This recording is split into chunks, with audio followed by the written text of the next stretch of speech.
다이어트를 하면 시작할 때 유산소 운동으로 먼저 시작하시죠.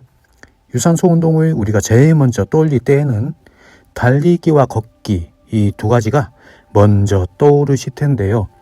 달리기를 하면 목에 피맛이 나고 숨이 턱 끝까지 차오르고 다리가 점점 무거워지면서 며칠 달리다가 그만두게 되잖아요. 그래도 운동을 마치고 샤워를 하고 나서는 평소보다 기분이 더 좋아지게 만들죠. 그러면서 고민을 하죠. 걷기와 힘든 달리기 중에서 어느 운동이 살을 더 빠르게 감량할 수 있을까? 함께 알아볼까요?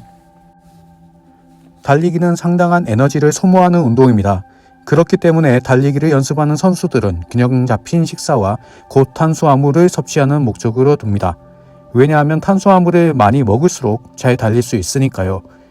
그리고 달리기를 하면서 탄수화물을 많이 소모시키기도 합니다. 달리기는 아주 힘든 운동입니다. 그렇기 때문에 튼튼한 사람만이 달리기를 하는 것이 좋습니다. 부상은 늘 따라다니고 컨디션이 안 좋으면 심장에 문제도 가져다 줄 수 있습니다. 어떻게 해야 안전하고 효율적인 운동을 할 수 있을까요?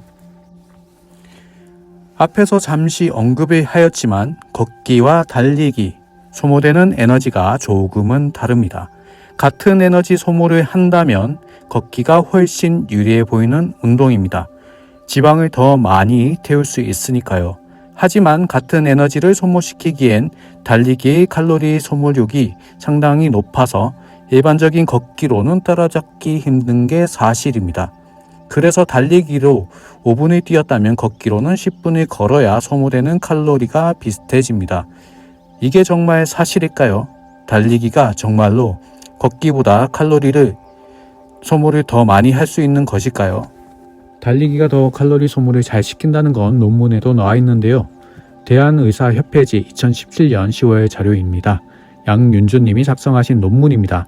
이 논문에는 근거 기반 체중 감량 운동을 전제로 한 작성한 논문의 일부인데요.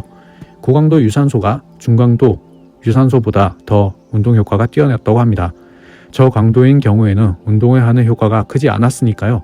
칼로리를 빠르게 제거하는 데에 달리기가 더 효과가 뛰어나다고 나와 있었습니다. 적당한 달리기보다는 빠른 달리기가 더 좋다는 이야기이기도 합니다. 하지만 계속 달리기엔 어려울 수 있기 때문에 인터벌 형태의 운동을 하는 걸 정리해서 적어 놓았습니다. 여기서 운동을 하는 대상에 따라서 꼭 달리기를 해야 하는 건 또 아니라고 합니다. 우리는 여기서 심박수 관련 운동법에 생각해 보아야 합니다. 중강도, 고강도 운동을 하는 방법으로 나누기에는 상당히 어렵거든요. 이 논문을 더 보자면요. 건강한 사람과 그렇지 못한 분류로 나누었는데요. 다른 쪽으로 80세 노인분을 떠올려 보면 이 분들은 근력이 부족해서 걷는 것도 충분한 운동이 될 수 있습니다. 반면에 줄리엔 강님처럼 아침에 조깅을 한다면 단순한 운동을 하는 루틴으로 보이겠죠. 이렇듯 운동은 상대적입니다. 그럼 어떤 운동을 해야 할까요? 여기서 운동적인 부분으로 심박수를 가져오게 됩니다. 요즘엔 스마트 시계를 많이 착용하시니까요. 운동을 하실 때 심박수 트래킹이 쉽잖아요. 이 계산식대로 한번 계산을 해보시고요. 해외 사이트에서 보면은 더 카디오 존이라는 그래프가 있는데요. 이 그래프는 각 연령별에서 어느 정도 심박수에서 운동을 할 때 운동의 효과가 있는지에 대한 그래프입니다. 여기에서 운동을 할 때 심박수를 확인하시고 어느 정도 강도로 운동을 진행하고 있는지를 확인해 보세요. 여기서 제일 위의 구간이 아닌 그 아래 구간에서 운동을 하시면 되시고요. 그리고 제일 아래 구간은 피해 주시면 됩니다. 그래서 여기 범주 안에서 심박수를 유지하시면서 유산소 운동만 하신다면 40분에서 60분 이내에 운동을 심박수에 맞추어서 해주시고 근육 운동과 병행하시면서 하신다면 10분에서 30분 사이로 심박수에 맞추어서 운동을 해주시면 보다 효과적인 운동이 되실 수 있을 거라고 생각합니다. 고강도 운동을 하면 좋겠지만요. 고강도 운동을 한다면 달리기를 과격하게 해야 한다는 말인데요. 그렇게 한다면 우리 몸은 면역력이 떨어져서 건강을 지키려다 더 아프게 되거나요. 달리기로 얻어지는 고질적인 부상에 노출이 될 가능성이 생깁니다. 달리기는 의외로 부상을 얻기 쉬운 운동이거든요. 그렇기에 준비가 충분히 되지 않은 달리기로 부상을 입게 되는 사람이 많은 편이고요. 대한인간공학회의 달리기 시 러닝 슈즈 인솔 차이에 따른 운동 역학적 비교 자료에 따르면 달리기로 얻어지는 부상률이 50%이니까요. 그리고 각각 부상률은 무릎이 제일 높았고 하체 부위와 발목 순으로 부상률이 낮았습니다. 달리기는 공중에서 착지하는 과정을 통해서 체중이 쏠리면서 충격량이 높아져 부상으로 발전하게 됩니다. 저도 학창 시절에 반대표로 개주에 나가거나 축구나 농구를 할 때 무릎이 아파서 병원에 가서 물리치료를 한동안 받았던 기억이 있습니다. 아니시면 지금 일어나서 점프를 해서 한쪽 다리로 착지를 해보세요. 생각보다 많은 충격량이 가해집니다. 그리고 유산소 운동들의 특이한 점이 있는데요. 여기서 나오는 개념이 산소 결핍과 산소 부채란 개념인데요. 쉽게 설명을 하자면요. 처음에는 유산소 운동이 시작되면 몸에는 산소 결핍이 생겨나고 이 결핍이 일어난 산소를 운동이 끝난 지점에 채운다는 개념인데요. 즉 운동이 끝났지만 일정한 기간 동안 처음에 소진된 산소만큼 몸에서 채우려고 하는 거라는 거죠. 이 시간이 5분에서 17분 정도로 보기도 하는데 각 논문마다 다르기는 합니다.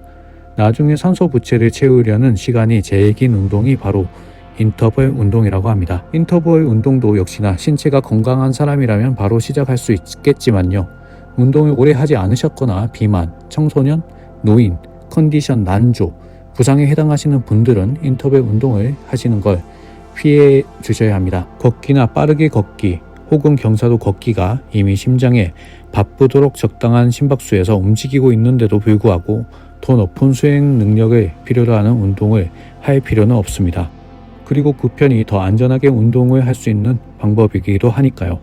운동을 시작하신 지 얼마 되시지 않았다면요. 30초에서 40초의 걷기나 빨리 걷기, 15초에서 20초의 빨리 달리기를 병행하시는 게 좋다고 합니다. 그리고 시간이 지날수록 걷기와 달리기의 시간을 늘려가면서 해주시면 되는데요. 초보자 분들은 걷는 시간을 좀 더 많이 가져가시고 거기에 반 정도만 달려주시는 걸로 해주세요. 그렇지만 운동을 좀 해보신 분들은 걷기와 달리기를 비슷하게 가져가셔도 되고요. 아니면 달리기 시간을 걷기보다 1.5배까지 늘려서 운동을 해보시기 바랍니다. 최대 시간이 넘어가면 운동으로 다이어트를 하기보다는 몸에 더 무리를 줄 수 있는 상황이 만들어지게 되고요. 그렇게 될 경우에는 근력도 감소하고 지방도 감소하면서 근육에 많은 젖산이 쌓이게 되어서 회복에 오랜 시간이 필요로 하게 됩니다. 오늘은 유산소 운동으로 부담 없는 달리기와 걷기에 대해서 어떤 운동이 좋을지 알아보고 이 둘을 같이 할 수 있는 효율적 운동인 인터벌 운동까지 알아보았습니다. 우리가 운동을 하는 목적이 다이어트와 건강해지려고 하는 운동이잖아요. 그러니까 운동을 하는 거에 있어서 너무 달리기만 하기보다는 부상 없이 운동하셨으면 좋겠습니다. 오늘의 영상은 이것으로 마치겠습니다. 앞으로 올라오는 영상도 열심히 준비해서 올려놓도록 하겠습니다. 시청해 주셔서 대단히 감사합니다. 다음에 또 뵐게요.